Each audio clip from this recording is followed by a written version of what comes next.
Ya. ¿Me pueden confirmar si visualizan la diapositiva, por favor? Sí, se ve, por supuesto. Bueno, ya. Vamos a empezar con la diarrea. En general, la diarrea, como conocemos, es una formación de heces que no están formadas y tienen la consistencia líquida, y por lo general en pacientes que tienen una dieta occidental, en una cuantificación de más de 200 gramos por día se va a considerar una diarrea. Entonces, para esto también tenemos que saber que hay de diarrea, o sea, la diarrea propiamente dicha, y esta se la va a clasificar según el tiempo en el que se va a encontrar. Entonces aquí tenemos la diarrea aguda, la cual dura semanas, la diarrea persistente, que dura de 2 a 4 semanas, la diarrea crónica, que dura más de 4 semanas, y vuelta, también aquí quise recalcar una diferencia entre la diarrea propiamente dicha con otros tipos de síntomas que se asemejan a una diarrea, que son la pseudodiarrea, la incontinencia fecal y la diarrea por rebosamiento, ya que estas puede ser que en los pacientes tengan como que un síntoma similar a la diarrea, pero esta es diferente, ya que hay una cuantificación menos de 200 gramos por día de heces. Y bueno, eso también es importante saber como que la diferencia, ya que va a haber como un tratamiento diferente entre la diarrea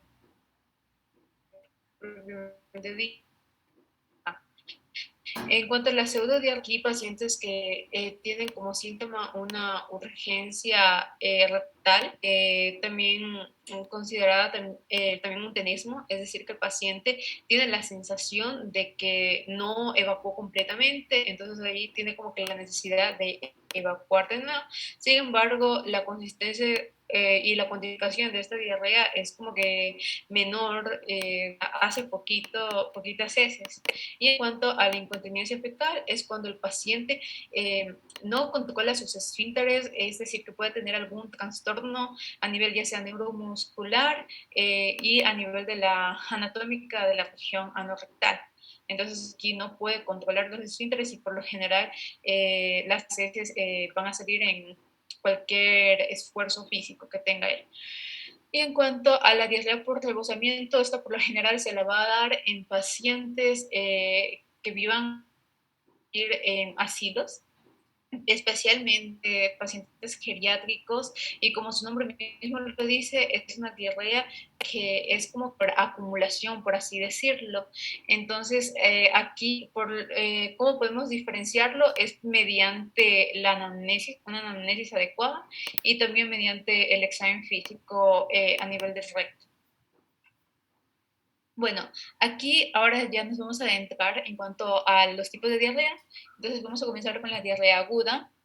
Aquí la diarrea aguda, por lo general se cree que la diarrea aguda es como que causada en el 90% de las veces por agentes infecciosos, y entre los síntomas y la clínica que va a presentar el paciente es como que síntomas más relacionados a una infección, como por ejemplo fiebre, vómitos, también presentan dolor abdominal, y en el otro 10% de los pacientes puede ser causada por algunos fármacos, algunos tóxicos, también por sustancias ambientales, y también puede ser causada por alguna falla estructural a nivel del intestino, incluso por una misma isquemia a nivel del mismo. Pero aquí nos vamos a concentrar en la mayor frecuencia de las causas o de la etiología de la diarrea, que son a nivel de los agentes infecciosos. Y bueno, aquí principalmente la forma de transmisión de la diarrea va a ser mediante una vía fecal oral.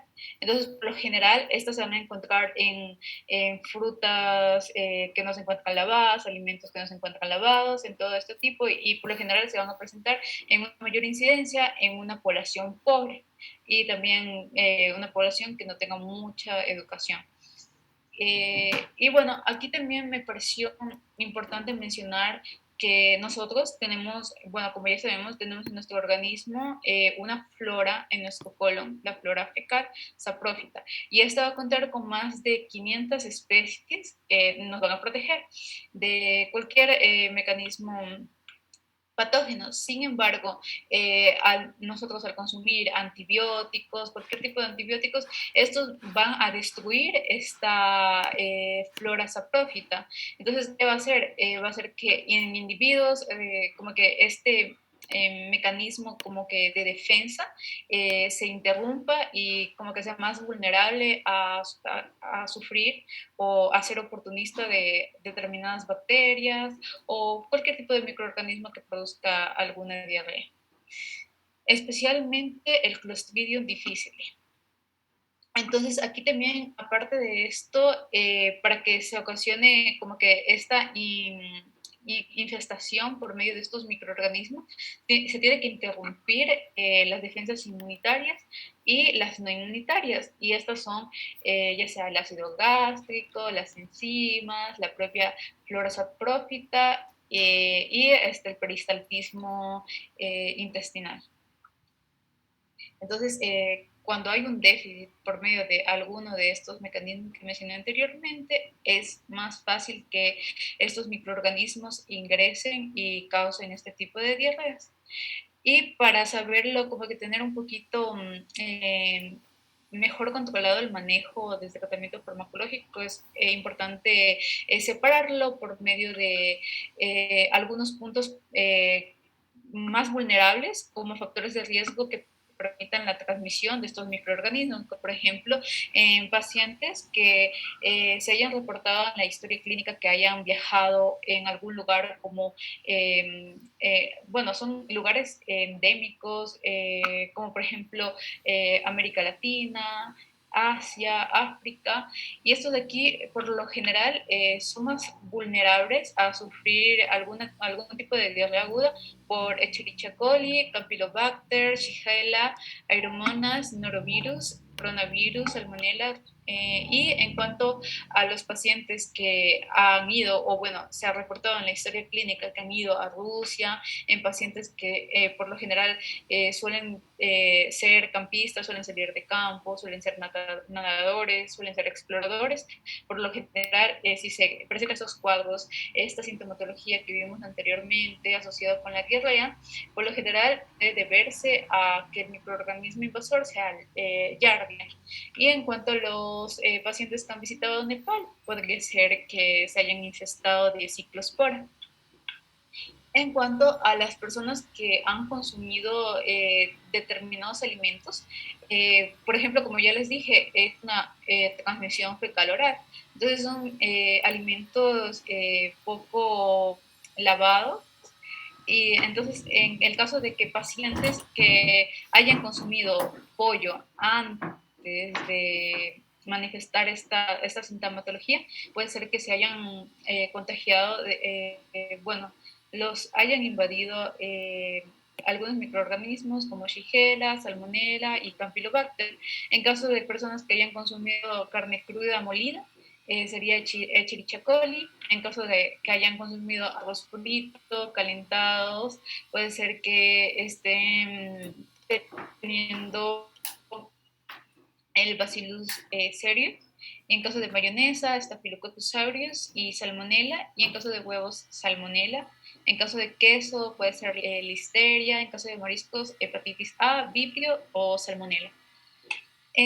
Bueno, considerar este tipo de microorganismos en determinados alimentos o en determinadas actividades es como que más fácil para determinar qué tipo de tratamiento podríamos recomendarle al paciente. En cuanto a las personas que tienen inmunodeficiencias, como pacientes, por ejemplo, de la tercera edad, pacientes que tengan SIDA, pacientes que tomen medicamentos inmunosupresores. Bueno, específicamente los pacientes que tienen SIDA son más vulnerables a sufrir diarrea por Mycobacterium, citomegalovirus, adenovirus y por herpes simple. Y en caso de pacientes que tengan hemocromatosis, pueden ser invadidos por Vibrio y Yersinia. Y en cuanto al personal de guarderías y la familia de los mismos, podrían ser como que más vulnerables a Shigella, Giardia, Cryptosporium y rotavirus. Y en cuanto a los residentes de asilos, pues pueden estar infestados por Clostridium difficile. Bueno, aquí también he hecho un cuadro en cuanto a los agentes invasores y a la sintomatología que posiblemente causen los mismos. Entonces, en cuanto a ya sea toxinas, bacterias performadas, bacterias productoras de enterotoxinas, estos lo que van a causar es un cuadro clínico a nivel de que el inicio de la diarrea va a ser súbito, va a ser solo en horas y el paciente va a presentar concomitantemente asociado a esto un vómito intenso y la fiebre va a ser mínima o a veces hay algunos pacientes que no van a tener fiebre. En cambio, en pacientes que tienen patógenos capaces de herirse el intestino, estos vueltos van a ser al contrario, van a tener menos vómito, van a tener una mayor distensión abdominal, van a tener cólicos y aquí al contrario van a tener una fiebre más alta. En cuanto a los pacientes que son invadidos por citotoxinas, van a tener un cuadro clínico de fiebre alta y cólicos. En cuanto a entamoeba histolítica, aquí van a ver heces sanguinolentas. En cuanto a Yersinia, van a tener dolores que van a ser demasiado fuertes, lo cual les va a sugerir o posiblemente van a pensar que es un cuadro de apendicitis. También puede ser que esta misma Yersinia puede causar concomitantemente algunas otras patologías como pericarditis, glomerulonefritis, tiroiditis autoinmunitaria. Y en caso de Salmonella y Campylobacter, Shigella y Yersinia, estos van a causar artritis activa, uretritis y conjuntivitis. Y en cuanto a Escherichia coli, enterohemorrágica y Shigella, van a causar un síndrome hemolítico urémico. En cuanto a otras causas, como las mencioné anteriormente, pueden ser fármacos, pueden ser algunas enfermedades relacionadas con el propio intestino y algunos otros tóxicos ambientales. En cuanto a los fármacos, por lo general cursan con un cuadro sindrómico. Bueno, entre los fármacos que usualmente causan este cuadro serían los antibióticos, los antiarrítmicos cardíacos, los antihipertensivos, los AINES, los antidepresivos, los antineoplásicos, los broncodilatadores, los antiácidos y los laxantes. Y en cuanto a las enfermedades asociadas que podrían causar este tipo de diarreas, pueden ser las colitis isquémicas, las diverticulitis del colon y las enfermedades de injerto. Y en cuanto a los tóxicos que podrían causarles, serían como que insecticidas, toxinas ambientales, también órganos fosforados, que es como que muy común que se den por pacientes contaminados por medio de esto. También por amanita, setas, arsénico y también por peces escombridos, como cigatera. Y entonces aquí, bueno, acá tenemos como y más resumido, ¿no? En cuanto a la diarrea aguda y cómo vamos a tratar al paciente.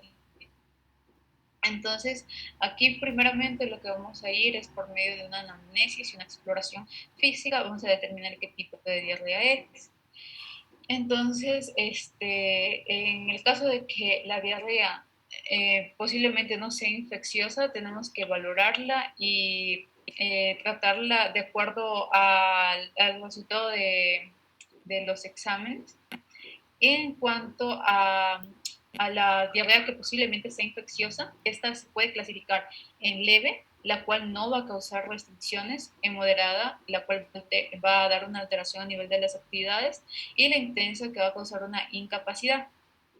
En cuanto a la diarrea leve, esta de aquí se va a actuar primeramente con una restitución de líquidos y electrolitos.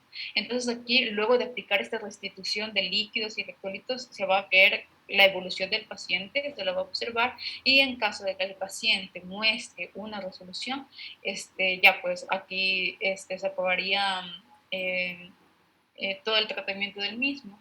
Pero en caso de que siga persistiendo este tipo de diarrea, lo que serían estudios microbiológicos de las heces, y en el caso de que se determine un agente patógeno, se tendría que, bueno, como les mencionamos anteriormente, se tendría que acoger un tratamiento específico para el mismo microorganismo. Y en caso de que no se identifique ningún patógeno, sería que tiene que cursarse con un tratamiento empírico y una valoración ulterior, que posteriormente la veremos. En cuanto a la diarrea moderada, aquí también vamos a iniciar con una restitución de líquidos y electrolitos, y aquí en caso vamos a ver los pacientes si tienen una fiebre mayor o igual de 38.5 grados Celsius, también pacientes si tienen heces sanguinolentas, mayor número de leucocitos en heces, hospedador inmunodeficiente o anciano. En el caso de que no tenga ninguna de esta, bueno, sintomatología clínica, perdón, aquí, bueno, se daría antidiarreicos. Y bueno, ya si muestra la solución, aquí se acabaría el tratamiento. Pero si a pesar de dar los antidiarreicos, se muestra persistente, tendría que continuarse de nuevo con el estudio microbiológico de las heces, y así como mencioné anteriormente en la diarrea leve, identificar el agente patógeno, y si se lo identifica, escoger un tratamiento específico para el mismo, y si no, continuar con un tratamiento empírico. En cuanto a una diarrea que sea intensa, es decir, una diarrea que causa una incapacidad en el paciente, aquí, bueno, se va a hacer una restitución de electrolitos y líquidos, y posteriormente se va a recurrir, bueno, inmediatamente se va a recurrir a estudios microbiológicos de las heces, y bueno, aquí ya se va a continuar en identificar el agente patógeno, y si se lo identifica, escoger un tratamiento específico, y si no, un tratamiento empírico, más una valoración posterior al mismo. Bueno, en cuanto al diagnóstico, bueno, aquí vamos a ir de menos a más. Entonces, en cuanto a una sospecha con toda la anamnesis y bueno, con todos los datos, ya sea preguntándole al paciente que si ha viajado a algún lugar, si ha comido algún alimento, si ha acampado, si ha hecho algunas actividades que presenten factores de riesgo a tener una diarrea infecciosa.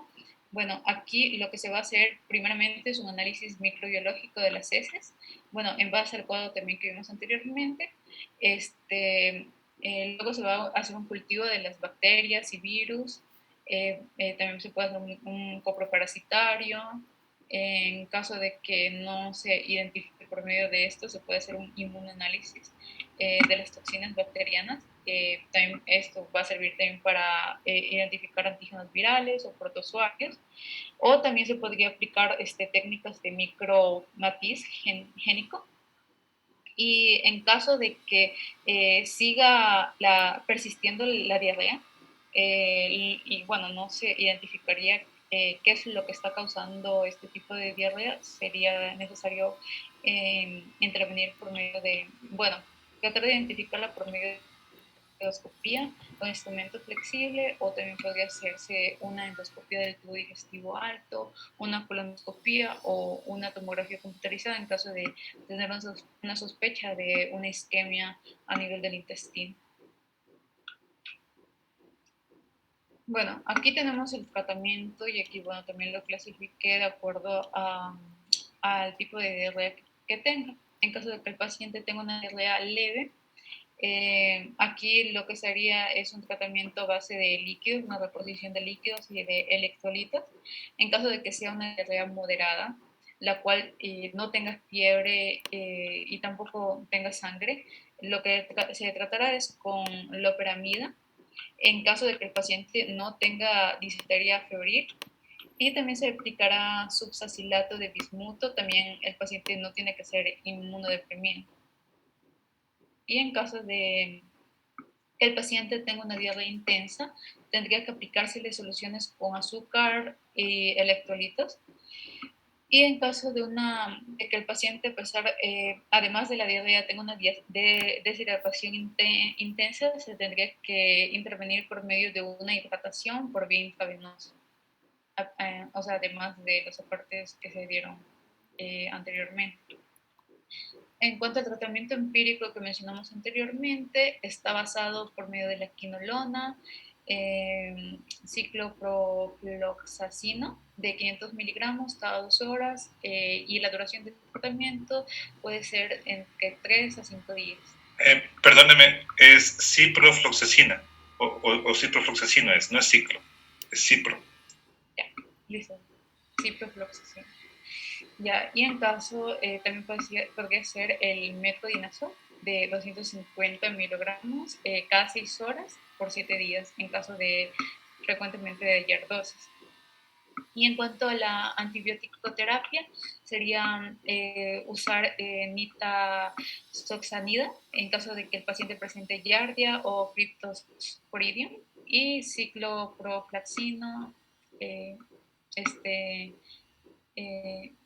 en caso de que y bien acitromicina y también rifaximina en caso de las diarreas del viajero que mencionamos anteriormente. Bueno, aquí vamos a ver vuelta la diarrea crónica. Como ya mencionamos anteriormente, este tipo de diarrea va a darse por más de 4 semanas, una duración de más de 4 semanas. Esta de aquí, bueno, aquí he visto los cuadros de las causas principales de la diarrea crónica. Y bueno, estas se las clasificaron de acuerdo a la fisiopatología, sin embargo, en algunos pacientes puede darse como que una mezcla de algunos mecanismos fisiopatológicos. Bueno, pero aquí entre los principales, a nivel de una causa, bueno, a nivel de causas secretoras, pueden darse por laxantes estimulantes exógenos, por ingesta de alcohol, también por medio de ingestas de otros fármacos y toxinas, también por laxantes endógenos. También pueden darse por una enfermedad de Addison, también por tumores productores de hormonas. Y en cuanto a causas osmóticas, podrían darse por laxantes osmóticos, deficiencias de lactasos y de otros disacáridos, carbohidratos no absorbibles y también intolerancias al gluten. Bueno, posteriormente vamos a ver cada una de estas. También en cuanto a las causas de diarrea, vamos a ver que pueden ser causadas por una mala digestión terminal, una mala absorción por la mucosa y una obstrucción postmucosa. En causas inflamatorias pueden ser por enteropatías inflamatorias idiopáticas, colitis linfocítica y colagenosa. También pueden ser por trastornos inmunitorios de la mucosa, por infecciones, por lesiones, ya sean por radiaciones o también por cánceres a nivel de las vías gastrointestinales. En cuanto a las causas por esteatorrea, pueden ser por mala... bueno, esta ya se los vieron. Bueno, a ver, en cuanto a los trastornos de motilidad como causa, pueden ser el síndrome del colon irritable, también pueden ser neuromiopatías viscerales, hipotiroidismo, fármacos y también posiblemente que se tenga una historia clínica anterior, una vagotomía. Y en cuanto a las causas simuladas, pueden ser el síndrome de Munchausen, que se elaboró posteriormente, trastornos de la alimentación, y en cuanto a causas iatrogénas, pueden ser colicistectomía, ablación de ilio, cirugía bariátrica, vagotomía y fundoplicatura. Bueno, aquí vamos a hablar de la diarrea de tipo secretora. Como su nombre mismo lo dice, esta va a haber una alteración, pero esta va a estar dada a nivel del transporte de líquidos y electrolitos, no en sí a nivel de alimentación del paciente, sino a nivel de este transporte, de este medio de transporte.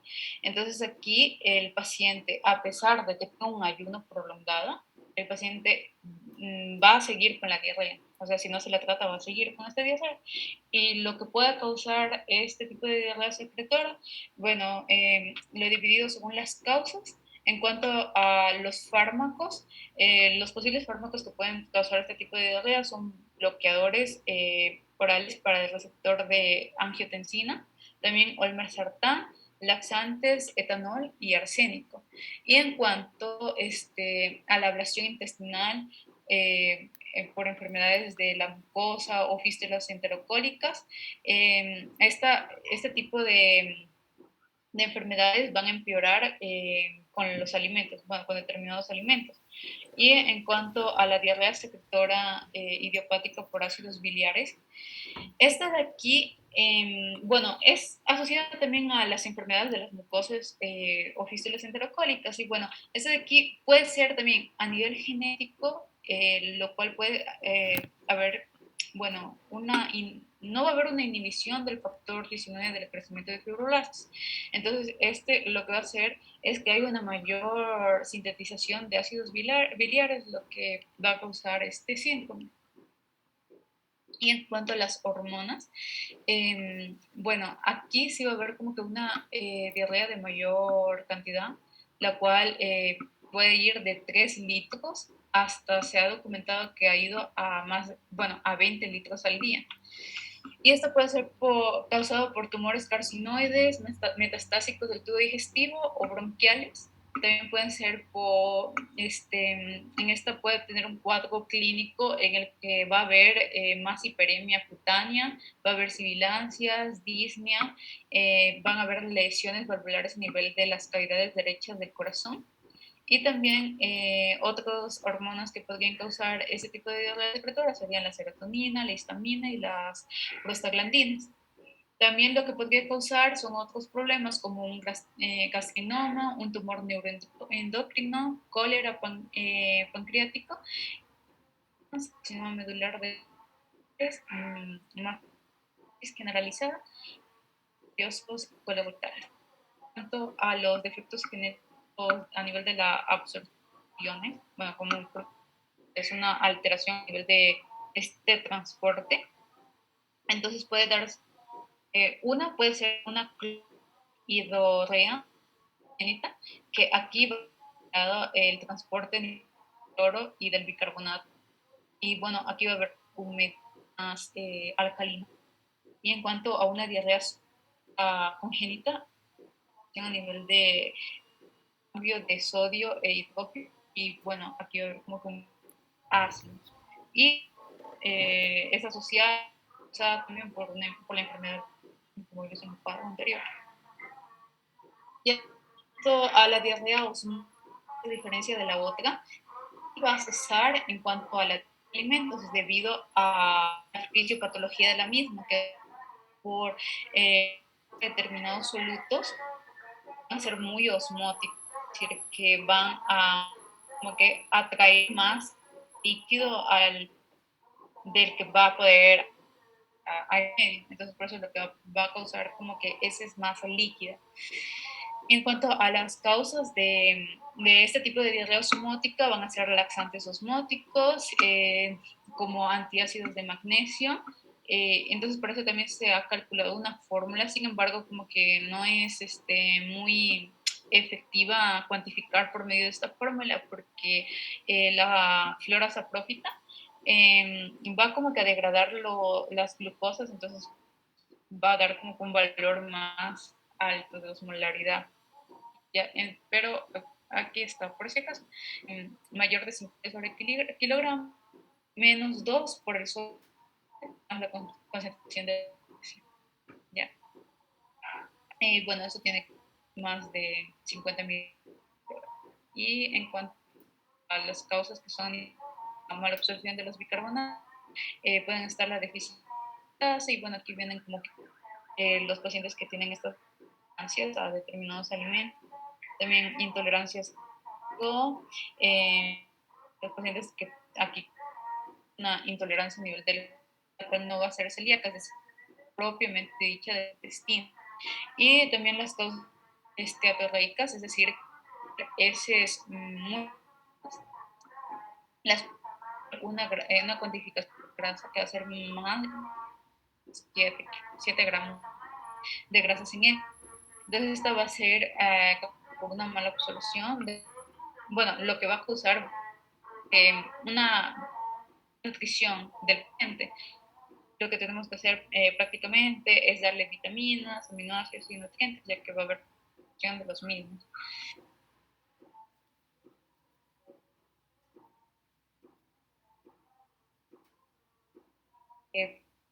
Tener como que mucho precaución, ya que es como que un cuadro sindrómico o estas enfermedades ya en el caso de que haya la funcionalidad glandular del páncreas de 30%. Y puede estar causada por enfermedades exógenas que son pancreatitis crónica, insuficiencia, fibrosis quística, obstrucción de los conductos, somatinoma, y en cuanto a la acción a través de las mucosas, estar causadas por enteropatía, celiaquía, también por atrofia de las vellosidades y hiperplasia críptica. Tanto a las causas por la obstrucción posmucosa, una linfa intestinal congénita, obstrucción linfática quística. En cuanto a las causas inflamatorias, aquí lo que el paciente es una clínica, un dolor abdominal, va a tener fiebre, va a tener hemorragias, leucosis, proteínas y va a tener anasarca en caso de, de esta reacción inmunitaria, mejor dicho, usar como que un exudado de proteínas, entonces lo cual va a, el peor de los casos, bajo. Entonces aquí lo que posible dar serían enfermedades inflamatorias idiopáticas como enfermedad de Crohn, colitis crónica, policópica o macroscópica, también uveitis, poliartragias, hepatopatías colésticas, lesiones cutáneas, podría ser causada por inmunodeficiencia primaria o secundaria, específicamente la deficiencia selectiva de y hierrosis. Y en caso de gastroenteritis eosinofílica puede ser mucosa de la muscular o la cirrosis del intestino. Bueno, acá también las causas por trastornos de la motilidad intestinal, estas van a estar dadas, a nivel de la esteatorrea leve, que va a ser de día, y estas causadas por hipertiroidismo, el síndrome y también por la diabetes, aquí va a haber como que es no controlada y va a causar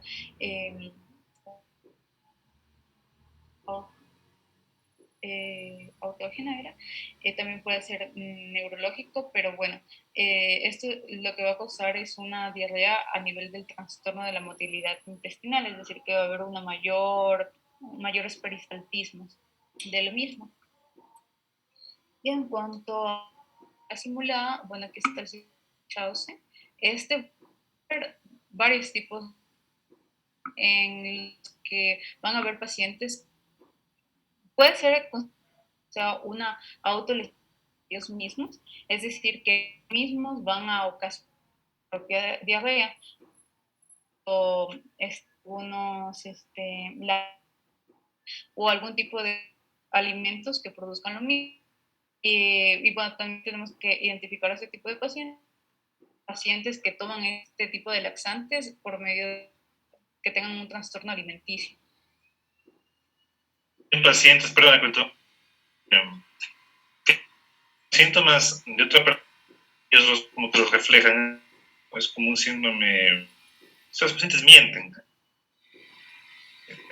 y también inducen su síndrome diarreico con los laxantes que acabo de mencionar. Muy bien. Aquí tenemos bastante resumido sobre el estudio del paciente. Lo que vamos a ver es una crónica, por medio de la análisis, vamos a descartar un problema iatrógeno, fármacos o cirugía. Y aquí esto también vamos a ver por medio de hematología paciente, con sangre por el tendría que realizar una colonoscopia más una biopsia de un paciente que tenga una esteatolea a nivel del intestino delgado, realizar pues, imágenes y también en cuanto a un dolor agravado durante la defecación, a cesar de la o también opción incompleta de la evacuación. Puedes sospechar como una inflamación del intestino. En caso de de que no haya sangre ni signos de malabsorción, considerarse la existencia de diarrea funcional y podría hacerse solución alimentaria como por ejemplo de lactosa y de sorbitol. Y bueno, aquí también podría realizarse una detección limitada de enfermedad orgánica, hematología, un PCR, PCR, también medio de bueno, hierro, folato, B12, TTG, inmunoglobulina A, también por eso de grasas en las heces, un análisis del y también de un calprotectina. De estos pacientes también podría realizarse, bueno, cuando tenga una disminución a nivel de las hemoglobinas y a nivel de la, también datos sean anormales, el MV, también es MCH, a nivel de exceso de grasas, es decir, que tengan esteatología, pueden realizarse una más una biopsia, también pueden realizarse un intestino delgado, estudios calibrados, biopsias, material de aspiración, y también podría medirse el nivel de las heces en 8 horas. Grasa en heces mayor de 20 gramos al día puede hacerse una función práctica. En cuanto a los gramos en heces de 14 a 20 gramos, puede buscarse una a nivel del intestino delgado, tanto a que presente datos normales y en las grasas en heces menores de 14 gramos al día puede ajustarse una a la velocidad. Bueno, también a nivel de digamos, ir por otra vía, por disminución del potasio, pacientes que tengan un volumen, una osmolaridad de las heces, una laxantes y también protección hormonal. Y en cuanto al paciente que tenga una diarrea persistente, podría recurrir a mismo tipo de que vemos antes, o también podría ser un tránsito intestinal con una ajuste de la velocidad del tránsito, los ácidos biliares de ese 8 horas, un secuestrador de y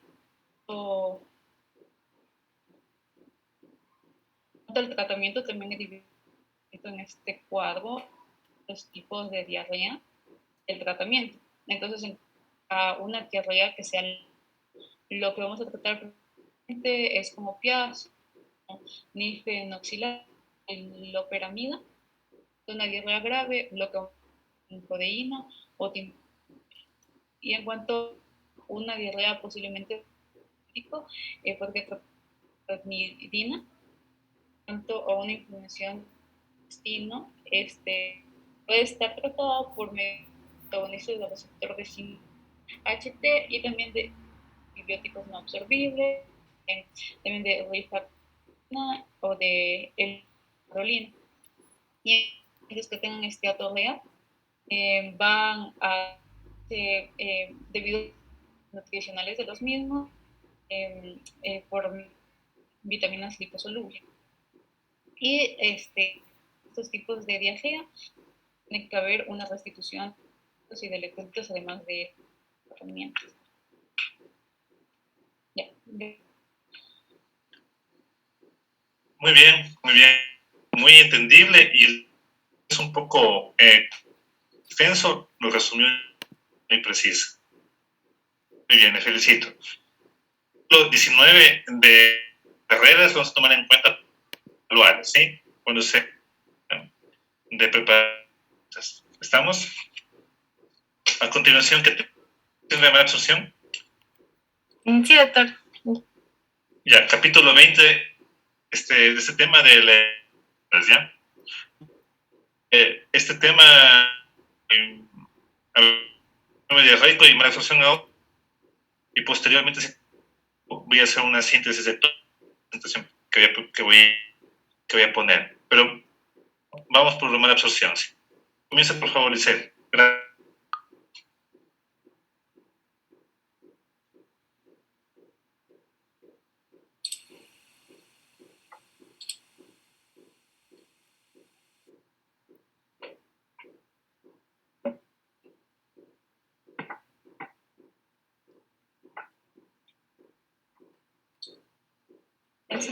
Ya, en cuanto al síndrome de Malady, en cuanto a la definición, se lo define como el conjunto de síntomas secundarios a un renal, el cual puede tener una alteración ya sea en la absorción o en el transporte. Aquí es importante diferenciar estos dos términos. La digestión se refiere a la digestión de los constituyentes de los alimentos en moléculas. Por ello, cuando hablamos de digestión, se hace referencia en la hidrólisis de los nutrientes.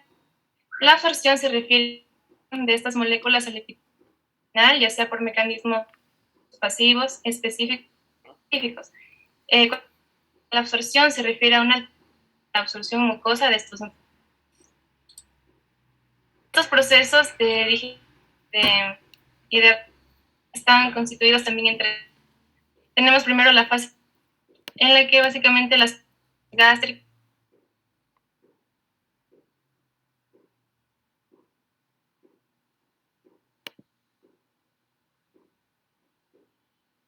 la fase mucosa completa la hidrólisis de estos inmediatos, estos son enterocito y se preparan para el transporte. Cuando hay una lesión en la mucosa, es los trastornos que se puedan de esta fase. Y la fase de transporte que refiere a la incorporación a la circulación sanguínea. Si existe una insuficiencia vascular, obstrucción linfática, esto va a impedir que los nutrientes pasen desde la intestinal hacia los demás, donde se da el almacenamiento y las enfermedades que pueden la absorción, bueno, son numerosas, acá están clasificadas de acuerdo a patológico subyacente. Primero tenemos en la está la disponibilidad de los nutrientes. Puede darse por una disminución o una ausencia de factores, como ocurre en la anemia intrínseco, también en la gástrica. También en el consumo de los nutrientes, ocurre en el sobrecrecimiento bacteriano. En otro apartado tenemos en la solubilización. Puede haber una alteración o una disminución en las síntesis biliares que puede dar de hepatocelular, en la secreción de las como ocurre en la colestasis, una inactivación biliares como ocurre en el sobrecrecimiento, también alteración en la liberación de la insulina como puede darse en la mucosa, un aumento en la pérdida de las que puede darse en las enfermedades terminal o en una resección. Dentro de esta fase luminal, también en la hidrólisis de los, por ejemplo, cuando hay una de las lipasas que ocurre en Solinger-Ellison, enzimática que puede dar insuficiencia pancreática en el cáncer, y también inadecuada o un tránsito que puede darse en la resección en el hipertiroidismo. De la fase mucosa, cuando hay una pérdida externa, como puede ser en la resección intestinal o en el infarto intestinal, también en enfermedades difusas de la mucosa, como en la celiaquía, en el sprue tropical, en la enfermedad de Crohn. También hay ciertas infecciones, como en la enfermedad de Whipple, la enteritis del SIDA, también ciertas infiltraciones, como la mastocitosis, la gastroenteritis eosinofílica o también la amiloidosis. Y también está la alteración del enterocito, que puede darse, por ejemplo, en déficit de las hidrolasas, como la lactasa, la sacarasa isomaltasa, la trialasa, por un defecto en el transporte, ya sea de la vitamina B12, del folato, o también en una alteración en el procesamiento epitelial, como ocurre en la beta-lipoproteína. También tenemos en la fase de transporte en ciertas afecciones que producen insuficiencia vascular, como en la ateromatosis, también en la vasculitis. En la obstrucción linfática tenemos a la linfangiectasia intestinal, la pericarditis obstructiva y la enfermedad de Whipple también. Entre las manifestaciones clínicas, las manifestaciones del sistema gastrointestinal está la pérdida de peso, la diarrea, que suelen ser de posiciones abundantes, también espumosas, la esteatorrea, la distensión abdominal y también está la astenia y la anemia. Pero tenemos que la mala absorción puede dar afectaciones sistémicas, es por eso que también tenemos unas manifestaciones extraintestinales. Por ejemplo, en el sistema hematopoyético puede ocasionar cítica por un déficit de hierro, la anemia macrocítica por el déficit de la vitamina B, ácido fólico, pueden presentar hemorragias por el déficit de la vitamina B. En el sistema esquelético también se puede presentar porosis, osteomalacia, esto debido a una mala calcio de vitamina D, también por el hiperparatiroidismo. El caso de la tetania y las parestesias darse por el déficit del calcio, del magnesio y de la vitamina D. Y en el sistema puede presentarse impotencia, infertilidad, la mala absorción proteica, por inanición, o pituitarismo secundario.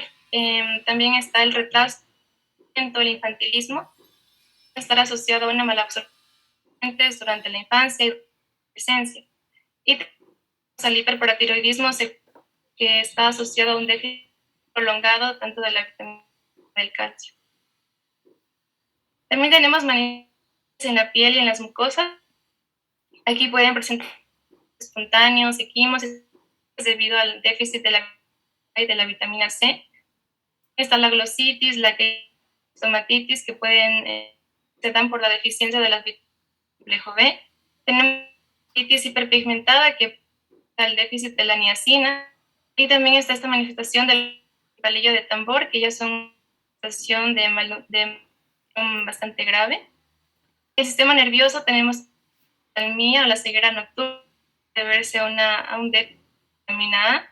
También está la neuropatía periférica, que puede deberse de tiamina y de vitamina C. Y entre otras cuestiones puede presentarse los renales por un aumento en la crónica del oxalato, la citis por una mala absorción, la pérdida intestinal de las proteínas. Antes de mencionar algunas pruebas de la absorción, sabemos que el diagnóstico tiene su pilar también, es por eso que hay que indagar de forma toda la alimentaria del paciente, sus hábitos tóxicos, algún antecedente de alguna zona tropical, alguna etiología infecciosa como el tropical que mencionaba antes. El examen físico es importante, igual está la condición general, como está la fascia, cutánea, de la masa muscular, o que nos oriente veras la mala absorción que tiene el. En la mayoría del examen físico va a ser normal, porque suele ser precoz, pero cuando hay alguna anomalía, alguna ya, es cuando es un caso grave, caquético, puede tener alguna otra manifestación extraña de las que mencioné antes. Tenemos algunas pruebas generales de la absorción, aunque no es como método diagnóstico, es importante conocerlas. Por ejemplo, tenemos la detección de grasa en heces. El paciente tiene que ingerir 100 grasa 2 días previos al inicio de la recogida de las heces. La utilidad de esta prueba es funcional del páncreas con acción parenquimatosa, como es el caso de la pancreatitis. Si la cantidad de cal es mayor a 7 gramos, va a confirmar la esteatorrea. Una desventaja de esta prueba es lógica en la enfermedad celíaca, en el tratamiento bacteriano, en la enfermedad de. Es por eso que como método se lo suele realizar. Tenemos a la prueba de la Dexilo. Su principal es que nos permite distinguir la masa por afectación del enterocito de digestión que está producida por el páncreas. Se utiliza un 25 gramos en 500 mililitros y se mide la excreción urinaria en 5 horas. En condiciones normales se deben extraer gramos y la también es que nos puede dar fallos en pacientes que tienen insuficiencia renal. También tenemos las pruebas pancreática exócrina. Tenemos que el GOLD, la función pancreática exócrina, test de estimulación con secreción. Sin embargo, es un pasivo y molesto, ya que ocasión de una de doble luz para luego pancreático, luego de la intravenosa con la secretina. Este nos va a medir la producción de bicarbonato y de enzimas pancreáticas. Es por eso que tenemos otro que es el test de la ECAL. Es más utilizado en la clínica, probado por varias guías. Este mide mediante el IS desde la elastasa pancreática, realizar en ODS sólidas, no en. Y el límite de la elastasa fecal va a ser de más de miligramos por gramo de heces.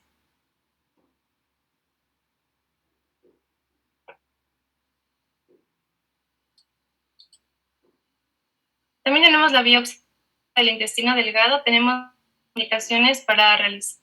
Primero está la sospecha o la de torreo, diarrea crónica, que tenga una duración de más de. Y segundo, las alteraciones focales en la mucosa delgado que se hayan encontrado en la biológica de este. Las lesiones que podemos encontrar en la biopsia están clasificadas en dos. En el primero están realmente son escasos que pueden dar este patrón, pero la enfermedad de Whipple, ya que vamos a encontrar en la lámina propia, que es la tensión de paz, y aquí hay un agrandamiento en las vellosidades finales. Son las lesiones específicas en los vasos linfáticos, que está en la flecha. Las lesiones inespecíficas, por ejemplo, acá se hablaba de la enfermedad cardíaca, que tiene las vellosidades, y aquí hay unos linfocitos intraepiteliales 40 por cada 100. Acá, en cuanto al estudio del malauseo, de acuerdo a la sospecha y qué exámenes se puede, por ejemplo, si sospechamos de una pancreática, se puede pedirle la grasa en heces y para páncreas también. Si se sospecha de una enteropatía, indicarse la biopsia, también técnicas de imagen para indicado. En la crecimiento bacteriano está la prueba en la que se va a medir los niveles de nitrógeno en el aire exhalado, si es mayor a 20 millón, y luego ingiere 50 gramos de lactosa.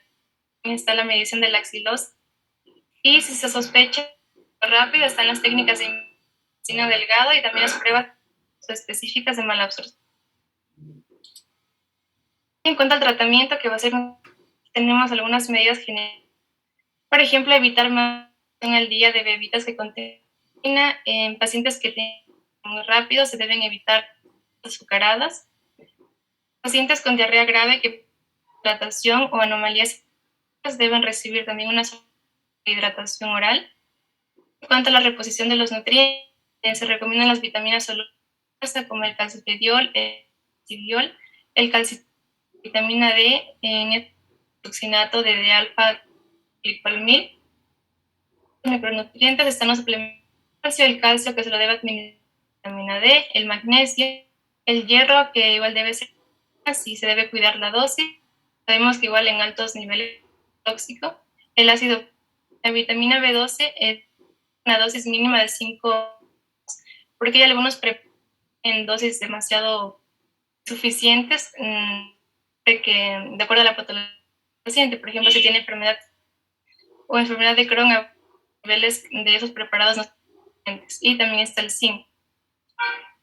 También es fisiológico, de acuerdo a la de base. Algunos, por ejemplo, están la malabsorción de los biliares, que se puede dar con jugados exógenos. En el crecimiento excesivo del intestino delgado están indicados los tipos. En el caso de insuficiencia pancreática exógena, está en la ingesta equilibrada de enzimas exógenas. En la una dieta sin gluten, de Solinger-Ellison, la bomba de protones. Y Le agradezco por la presentación. ¿Alguna pregunta está ahí sobre los... ¿Ninguna? No. Espérenme un segundo.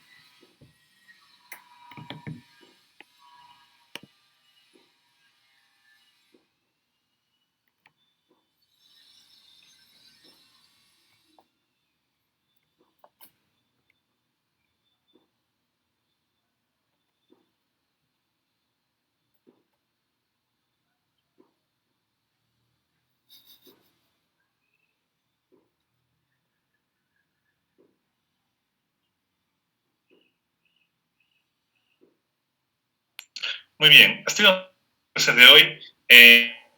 Voy a hacer una breve de todo lo que han expuesto sus compañeros. Empezar con el tema.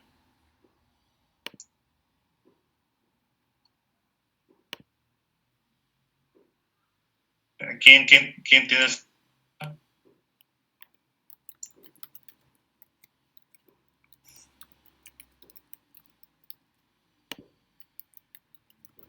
Por favor, todos prendan las cámaras para hacer pasar el...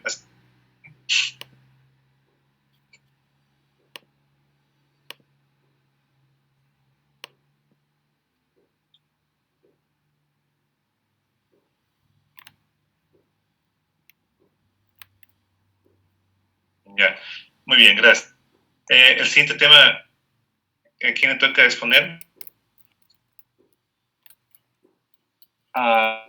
Sí, yo, doctor, le toca. De enfermedad celíaca. Ya. A ver, y el tema...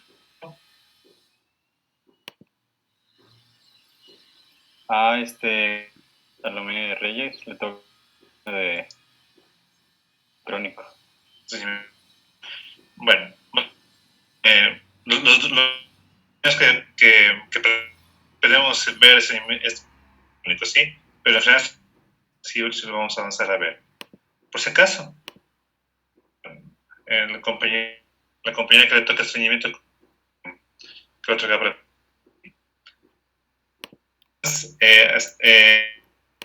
daríamos la clase ahora. Pasen muy bien, que tengan